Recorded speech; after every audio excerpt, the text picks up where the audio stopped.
इस मूवी में दूसरे प्लेनेट की दुनिया दिखाई गई है। वहाँ भी कुछ डिफरेंट क्रिएचर्स रहते हैं। अब मूवी के स्टार्टिंग में हमें एक नैरेटर स्टोरी सुनाता है इसी प्लेनेट के बारे में। ये प्लेनेट एक साइड पर था, बिल्कुल अकेला और डार्कनेस में छुपा हुआ। ये कई साल पहले की बात है जब सब कुछ वीरान लगा करता था, लेकिन अब नेचर कुछ और ही चाहती थी। इस प्लेनेट के लिए तो क्रिएचर्स ब्लेसिंग बनकर आए। अब वक्त आ चुका था कि इस प्लेनेट को खूबसूरत बनाया जाता, या यूं कहना गलत न होगा कि इस प्लेनेट की अपनी खूबसूरती को सबके सामने लाने का। ये दोनों गार्डियंस इस प्लेनेट के लिए सन और मून लाए। अब कई साल गुजर गए और वहाँ रहने वाले सन और मून को कंट्रोल करने लग गए, और इसी तरह से दिन और रात का सिस्टम शुरू हो गया। अब वक्त आ चुका था कि इस प्लेनेट को कई साल गुजर जाने के बाद नए गार्डियंस की जरूरत थी। उम्मीद थी कि सन का गार्डियन सोहन बनेगा और मून का गार्डियन एक और आदमी, जिसको हम एक्सपेक्टेड गार्डियन के नाम से बुलाएंगे। अब साथ ही हम एक बच्ची को देखते हैं जो फेक्स यानी मोम से बनी हुई है। उसके फादर भी फेक्स से ही बने हैं। वो बच्ची बहुत जीनियस है और उसे स्काई देखने का बहुत शौक है। वो अपने फादर से कहती है कि वो आज की सेरेमनी में जाना चाहती है जब गार्डियंस को चुना जाएगा, तो उसके फादर उसे मना करते हैं, ये कहकर कि बाहर का टेम्परेचर रात को कम हो जाता है, जो हमारे लिए खतरे की बात है, और दोपहर को भी हम ज्यादा देर बाहर नहीं रह सकते वरना हम मेल्ट हो जाएंगे। वो ठीक ही तो कह रहे थे, क्योंकि रात को ये वैक्स से बने लोग जम जाते थे और मूव भी नहीं कर पाते थे। जबकि जैसे ही सुबह होती तो सूरज की हल्की हल्की रेस से ये लोग अपनी नॉर्मल स्टेट में वापस आ जाते और अपना नया दिन शुरू करते। अब आज की रात हो चुकी होती है। दूसरी साइड पर हम एक स्मॉल क्रिएचर म्यून को देखते हैं। वो बहुत ही ज्यादा शरारती होता है। वो भी अपने पापा से जिद करता है कि मुझे भी सेरेमनी में जाना है, लेकिन उसके फादर उसे नो कहते हैं। वो फिर अपने पापा से जिद करने लगता है।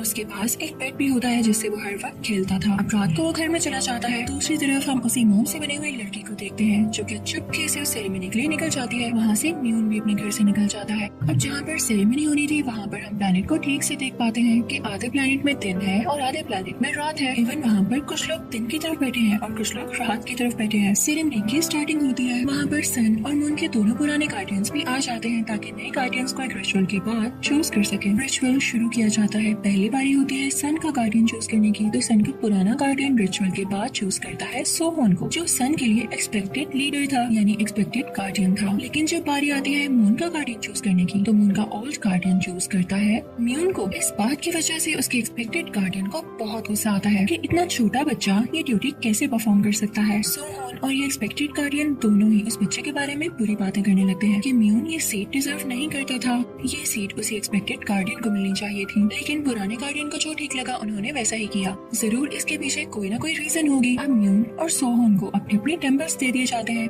वहीं पर हम देखते हैं कि एक ब्लैक क्रिएचर उन पर स्पाई कर रहा है। वो एक जगह पर जाता है जहाँ पर एक डार्क फायर डीमन होता है, सन को चुराना चाहता था। उसके पास तो व्हाइट कलर के स्नेक्स होते हैं जो फ्लाइंग स्नेक्स थे। वो उन मैजिकल और फ्लाइंग स्नेक्स को ऊपर की तरफ भेजता है और उनकी ये खासियत थी कि वो किसी का भी माइंड कंट्रोल कर सकते थे। डीमन ने उन स्नेक्स को उसी एक्सपेक्टेड गार्डियन के पास भेजा था जो कि पहले से ही गुस्सील आदमी था। वो स्नेक्स जाकर उसका माइंड मैनिपुलेट करने लगते हैं। उसके दिमाग में तरह तरह की बातें डालने लगते हैं कि ये सीट तुम्हारी थी, वो म्यून ने क्यों ले ली। यहाँ पर उसकी आंखें बदल जाती हैं, स्नेक्स की तरह ही हो जाती हैं और वो म्यून से बहुत नफरत करने लगता है। दूसरी तरफ हम मून के उसी ओल्ड गार्डियन को देखते हैं जो कि म्यून को नई बातें समझा रहे होते हैं कि किस तरह से सब कुछ मैनेज करना है। उसे सारा सिस्टम समझाते हैं। वो उसे मून एंजल्स भी दिखाते हैं जो कि मून से ही कनेक्टेड है। इन्हीं को पुल करके मून को खींचा जा सकता है। तभी म्यून वहाँ पर एक दरवाजा देखता है जो कि दूसरी दुनिया में खुलता था। मून का ओल्ड गार्डियन म्यून को बताता है कि जिस प्लेनेट के सबसे पहले गार्डियन थे वो इस दरवाजे से मून को बना कर लाए थे। म्यून ये दरवाजा देख के बहुत एक्साइटेड हो जाता है और सोचने लगता है कि वहाँ की दुनिया कैसी होगी और मून को कैसे बनाया गया होगा।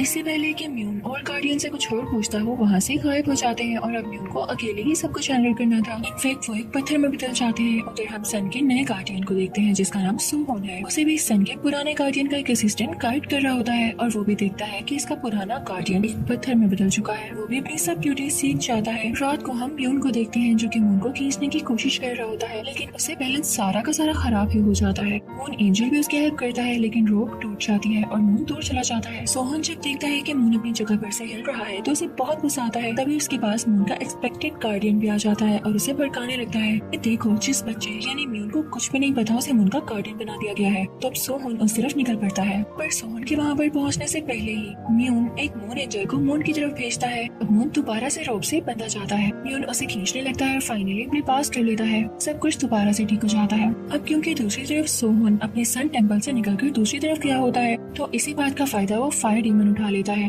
और वो अपने कुछ लोगों को भेजता है जो कि क्रीपी से क्रिएचर्स होते हैं कि वो सन टेम्पल से सन को चुरा ले। वो उसे चुरा कर ले जाते हैं, जिसके बाद सन टेम्पल भी अजीब तरह बिहेव करने लगता है और वो स्टैचू नीचे बैठ जाता है। मोम से बनी हुई वो बच्ची सब कुछ देख रही होती है। उसने इवेंट वो मून वाला इंसिडेंट भी देखा था। वो फौरन से सोहन को इन्फॉर्म करना चाहती है। वो बच्ची फौरन से सोहन को जाकर ये बताती है। सोहन कहता है कि तुम मजाक कर रही हो, मैं खुद चेक करके आता हूँ। और जब वो खुद अपने टेम्पल पर जाता है तो ये देखकर हैरानो परेशान रह जाता है कि वाकई उसका सन कोई चुरा कर ले गया। इवन वो सन को देखता भी है कि वो उसी जगह पर जा रहा है जहाँ डीमन रहता है। उधर डीमन के वर्कर्स उसे सन ला कर देते हैं तो वो बहुत खुश होता है और अपने हाथ में पकड़कर उसे पहुंचा देता है। सब लोग बहुत परेशान थे कि मून भी अजीब बिहेव कर रहा था और अब सन भी नहीं रहा था। पूरे प्लेनेट में फिर से अंधेरा छा गया था। सोहन बहुत गुस्से में आ जाता है और फौरन से म्यून के पास जाता है और उसे कहता है कि तुम्हारी वजह से ये सब कुछ हुआ। अगर मैं तुम्हारे टेम्पल पर ना आता तो मेरे टेम्पल से मेरा मून कभी चोरी न होता। वो उसे मून लेकर उसे एक्सपेक्टेड गार्डियन को दे देता है और उसे कहता है कि अब से तुम ही इसका गार्डियन हो। और खुद वो उस मोम से बनी हुई बच्ची के साथ डीमन की जगह पर सन को ढूंढने चला जाता है। उधर म्यून काफी सैड होता है क्योंकि अब उसके पास कुछ भी नहीं बचा था और उसे शर्म भी आ रही थी कि उसकी वजह से क्या कुछ हो गया। तो वो फौरन से अपने घर वापस जाता है, लेकिन उसकी फैमिली उसे एक्सेप्ट नहीं करती क्योंकि उन्होंने उसको मना किया था कि तुम सेरेमनी में नहीं जाओगे। तो म्यून अब बेचारा बहुत ज्यादा सैड हो जाता है। अब उधर सोहन और वो मोम से बनी हुई बच्ची जब आगे जा रहे होते हैं तो उन्हें अपने सामने म्यून दिखाई देता है, जिसे देख के वो हैरान होते हैं और उससे पूछते हैं कि तुम यहाँ क्या कर रहे हो। तो म्यून कहता है सोहन मुझे माफ कर दो। वो उस बच्ची से भी माफी मांगता है कि मैं तुम लोगों की एक्सपेक्टेशंस पर पूरा नहीं उतर सका। वो सोहन से कहता है कि मैं भी तुम्हारे साथ उस डीमन के पास जाना चाहता हूँ और तुम्हारी मदद करना चाहता हूँ। पहले तो सोहन मना करता है, लेकिन उस छोटी बच्ची के कहने पर मान जाता है कि हमें इसे चांस देना चाहिए। और जो भी है म्यून बहुत काम का है।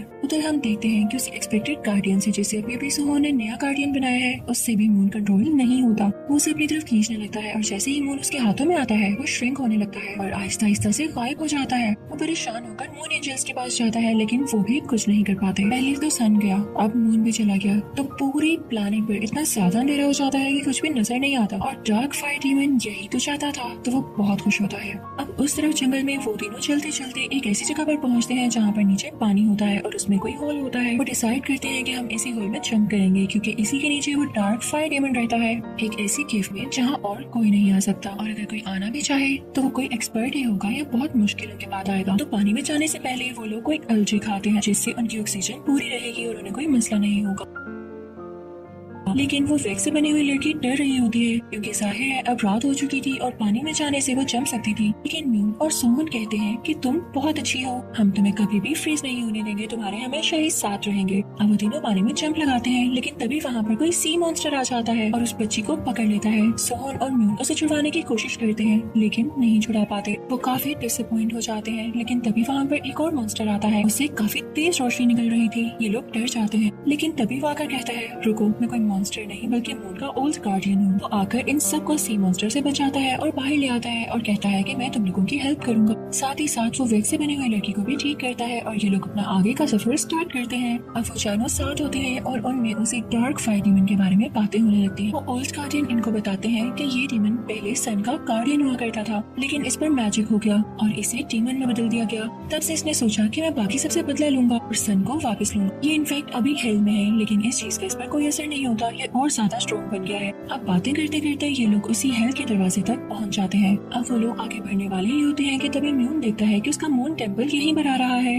मून फौरन से उधर जाता है, वो अपने पेट को बुलाता है तो वो मोम से बनी हुई लड़की भी उसके साथ आ जाती है। अब वो अपने टेम्पल पर बैठता है और उसे कंट्रोल करता है। टेम्पल बिल्कुल ठीक हो जाता है और उसकी बात सुनने लग जाता है। तो दोनों बहुत खुश होते हैं, यानी म्यून और वो मोम से बनी हुई लड़की, कि चलो अच्छा है अब ये टेम्पल म्यून की बात सुन रहा है। जैसे ही वो लोग टेम्पल के अंदर जाते हैं तो देखते हैं कि वहाँ पर वही एक्सपेक्टेड गार्डियन है जिसे सोहन ने नया गार्डियन बनाया था। वो काफी सैड होता है, उसे भी शर्मिंदगी यानी गिल्ट हो रहा होता है कि वो मून टेम्पल को कंट्रोल नहीं कर सका। तभी म्यून उनको वही दरवाजा दिखाता है जो उसे पुराने गार्डियन ने दिखाया था और कहता है कि मैं भी इसके अंदर जाऊंगा और नया मून लेकर आऊंगा जो कि डिसअपियर हो गया है। वो मोम से बनी हुई लड़की भी उसके अंदर उसके साथ जंप लगा देती है, लेकिन जैसे ये लोग वहाँ जाते हैं कुछ मॉन्स्टर्स इन पर अटैक करने लगते हैं क्योंकि इतना आसान तो नहीं था मून लाना। लेकिन तभी म्यून उस मोम से बनी हुई लड़की से कहता है रुको, ये सिर्फ हमारी इमेजिनेशन है, बस असली दुनिया तो वो है जहाँ हम रहते हैं। तभी वो खुद में पावर्स इकट्ठी करता है और अपना हाथ आगे करके उन सब मॉन्स्टर्स को गायब कर देता है, क्योंकि ये सिर्फ उसकी ख्वाबों की दुनिया थी, उसके ख्यालों की दुनिया थी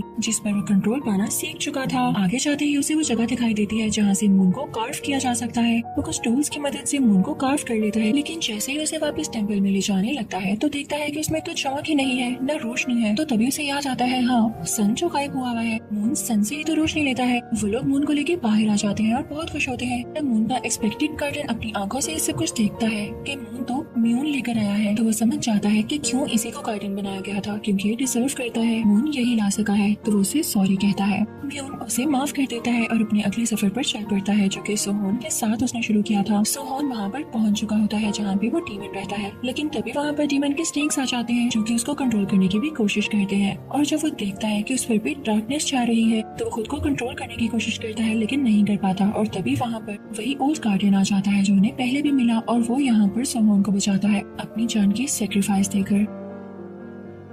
जल्दी वहाँ पर म्यून और वो मोम से बनी हुई लड़की भी आ जाते हैं। अब ये तीनों आगे बढ़ने लगते हैं, लेकिन तभी सामने वही फायर डीमन आ जाता है। सोहोन इन सब से कहता है कि तुम लोग आगे जाओ, सन को ढूंढो, मैं इसे लड़ लूंगा। अब सोहोन एक तलवार उठाकर उसे लड़ने लगता है। म्यून और वो मोम से बनी हुई लड़की आगे बढ़ने लगते हैं कि तभी वहाँ पर उसी डीमन के वर्कर्स आ जाते हैं। अब म्यून उनसे फाइट करने लगता है और मोम से बनी हुई लड़की अकेले आगे बढ़ने लगती है। उसे पता चल जाता है कि सन कहाँ पर है। वो फौरन से उसके पास जाती है। वो लड़की बहुत खुश होती है और जाकर बुझे हुए सन को ब्लो करती है ताकि उसके ब्लो करने से यानी फूंक मारने से वो सन दोबारा से जल उठे। जैसे ही वैसा करती है तो सन की रोशनी भी वापस आ जाती है और उसकी आग भी। लेकिन आपको याद है कि मोम आग से पिघल जाती है और पानी में या कम टेम्परेचर में जम जाती है। तो बस यहाँ पर वो मोम से बनी हुई लड़की मेल्ट हो जाती है और नीचे गिर जाती है। म्यून फौरन से उसकी तरफ भाग कर आता है, पर वो लड़की उसे कहती है कि मैं जिंदा रहूं या मर जाऊं, कुछ नहीं होगा, तुम जाओ सन और मून को बचाओ, इससे बहुत बड़ा डिफरेंस बनेगा। लेकिन तभी वहाँ पर डीमन के वर्कर्स आ जाते हैं और उन दोनों को मारने की कोशिश करते हैं अपना पाँव उन पर रखकर। लेकिन तभी सोहोन आता है और उसके पाँव को मजबूती से पकड़ लेता है और उनको दूर उठाकर पहनता है। अब सन फ्री हो चुका था और चलने लगा था तो उसकी लाइट से मून भी चमकने लगता है और दोनों सन और मून के चमकने की वजह से सोहोन और म्यून में एनर्जी आ जाती है। म्यून फौरन से अपनी एनर्जी इकट्ठी करके उस फायर डीमन के अंदर जाता है जहाँ पर वो मैजिकल स्नेक्स छुपे होते हैं। म्यून जाकर उन स्नेक्स को ही मार डालता है ताकि ये डीमन पहले की तरह कार्टियन में वापस आ जाए। और ऐसा ही होता है, स्नेक्स के मरते ही वो डीमन बहुत अच्छा गार्डियन बन जाता है।